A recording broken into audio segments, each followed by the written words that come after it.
Добре дошли в Silent Connections, забавна, интерактивна игра, предназначена да изгражда доверие, да подобрява комуникацията и да укрепва връзките в групата. Ето как се играе. Първо, всички участници застанат в кръг. Уверете се, че има достатъчно пространство, за да се движат свободно. Целта е да се свържат чрез зрителен контакт и движение. Стъпка 1. Всеки участник поглежда през кръга и прави зрителен контакт с някого.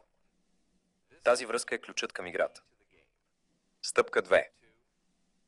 Веднага, щом зрителният контакт е установен, двойката преминава през кръга, като си разменят местата, без да прекъсват зрителния контакт. Стъпка 3. За да се направи играта по-динамична, няколко двойки могат да разменят местата си едновременно.